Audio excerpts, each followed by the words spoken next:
KRS ಡ್ಯಾಂನಿಂದ ತಮಿಳುನಾಡಿಗೆ ನೀರು ಬಿಡುಗಡೆ. ಒಳಹರಿವು 5,000 ಕ್ಯೂಸೆಕ್ ದಾಟುತ್ತಿದ್ದಂತೆ ತಮಿಳುನಾಡಿಗೆ ನೀರು ಬಿಡ್ತಾ ರಾಜ್ಯ ಸರ್ಕಾರ. ತಮಿಳುನಾಡಿಗೆ ನೀರು ಬಿಡ್ತಾ ಇದ್ದಾರೆ ಎಂದು ಆರೋಪಿಸಿ ರೈತರು ಪ್ರತಿಭಟನೆಯನ್ನ ನಡೆಸಿದರು. ಬರ ಪರಿಸ್ಥಿತಿ ನಿರ್ಮಾಣವಾಗಿದ್ದರೂ ಸಹ ತಮಿಳುನಾಡಿಗೆ ನೀರು ಬಿಡುತ್ತಾ ಇದ್ದಾರೆ ಎಂದು ರೈತರ ಆರೋಪವಾಗಿತ್ತು. ರೈತ ಸಂಘದ ಕಾರ್ಯಕರ್ತರಿಂದ ಕಾವೇರಿ ನದಿಗೆ ಇಳಿದು ಪ್ರತಿಭಟನೆಯನ್ನ ನಡೆಸಲಾಯಿತು. ಶ್ರೀರಂಗಪಟ್ಟಣದ ಶ್ರೀರಂಗನಾಥನ ಸ್ನಾನಘಟ್ಟದ ಬಳಿ ಪ್ರೊಟೆಸ್ಟ್ ಅನ್ನ ಸಹ ನಡೆಸಲಾಯಿತು. ನದಿಗಳಿಗೆ ಇಳಿದು ಪ್ರತಿಭಟನೆ ಮಾಡುವ ಮೂಲಕ ರಾಜ್ಯ ಸರ್ಕಾರದ ವಿರುದ್ಧ ಆಕ್ರೋಶವನ್ನ ನಡೆಸಿದರು. ಕಾಂಗ್ರೆಸ್ ಸರ್ಕಾರಕ್ಕೆ ರಾಜ್ಯದ ರೈತರ ಹಿತ ಮುಖ್ಯವಲ್ಲ. ಕಾವೇರಿ ಕೊಳದಲ್ಲಿ ಬರ ಪರಿಸ್ಥಿತಿ ಇದ್ದರೂ ಸಹ, ಕಬ್ಬು ಒಣಗುತ್ತಿದ್ದರೂ ಸಹ ನಾಲೆಗಳಿಗೆ ನೀರು ಬಿಡ್ತಾ ಇಲ್ಲ. ಆದ್ರೆ ತಮಿಳುನಾಡಿಗೆ ಮಾತ್ರ ನೀರು ಬಿಡ್ತಾ ಇದ್ದಾರೆ ಎಂದು ಕಿಡಿಕಾರಿದರು. ಜಿಲ್ಲೆಯ ಸಾಸು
ನಿನ್ನೆ ಮೊನ್ನೆಗಿಂತ ನೀರು ಜಾಸ್ತಿ ಆಗಿದೆ.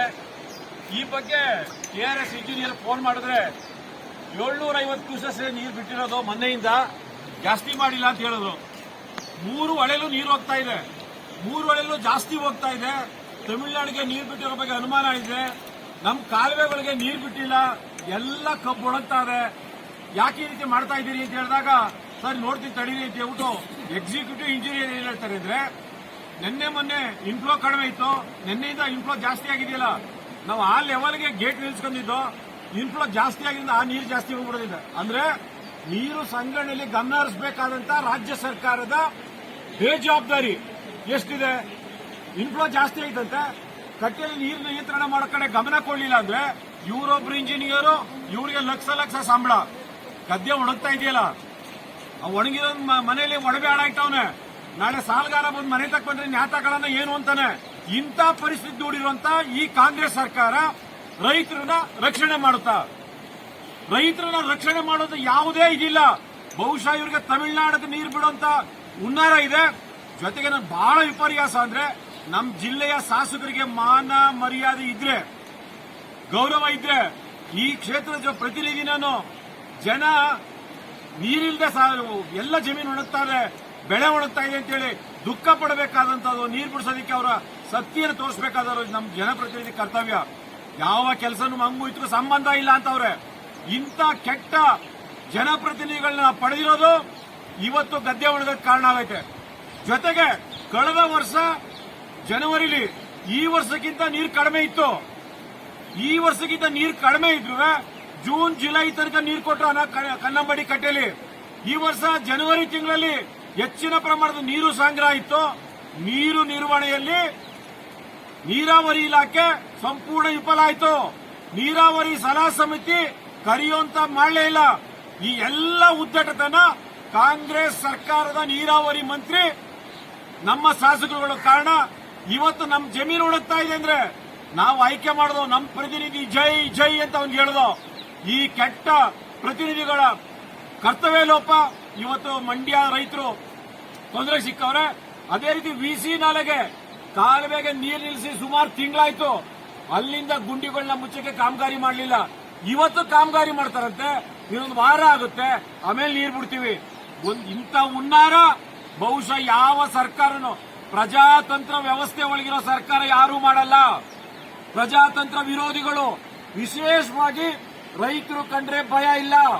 ರೈತರನ್ನ ಸಂರಕ್ಷಣೆ ಮಾಡಬೇಕು ಅನ್ನೋದು ನಮ್ಮ ಜವಾಬ್ದಾರಿ ಅನ್ನೋದಿಲ್ಲ. ಮುಖ್ಯಮಂತ್ರಿ ಹೇಳ್ತಾರೆ ಒತ್ತಡ ಮಾಡಬೇಡಿ ಅಂತ, ಅಂದ್ರೆ ಒಬ್ಬ ರೌಡಿ ಧಮಕಿ ಹಾಕೋ ರೀತಿಯಲ್ಲಿ ಹೇಳ್ತಾರೆ. ರೈತರಿಗೆ ಒತ್ತಡ ಮಾಡಬೇಡಿ ಅಂದ್ರೆ, ಒತ್ತಡ ಮಾಡಬೇಡಿ, ನೀರಿಲ್ಲ ಕೊಡ್ತೀವಿ, ನೀವು ತೊಂದರೆ ಆದ್ರೆ ನಾನು ನಿಮ್ಮ ರಕ್ಷಣೆ ಮಾಡ್ತೀನಿ ಅಂತ ಆ ಮುಖ್ಯಮಂತ್ರಿ ಬಾಯ್ಲಿಲ್ಲ. ಆ ಮುಖ್ಯಮಂತ್ರಿ ಯಾರಿಗಾರಿಗೂ ಹೋಗಿ ಸೈಟ್ ಖಾಲಿ ಮಾಡಿಸೋ, ಮತ್ತೊಂದು ಖಾಲಿ ಮಾಡಿಸೋ ಅಂದಾಗ ಪುಡಾರಿಗಳು ಬಂದು ಮಾತಾಡ್ತಾರಲ್ಲ, ಗುಂಡಾಗಳು, ಖಾಲಿ ಮಾಡ್ತೀಯಾ ಇಲ್ವೋ ನೀನು ಅಂತ. ಆ ರೀತಿ ಒತ್ತಡ ಮಾಡಬೇಡಿ ನನಗೆ ಅಂತ ಹೇಳುವಂತ ಮುಖ್ಯಮಂತ್ರಿ ಪಡೆದಿದ್ದೀವಿ.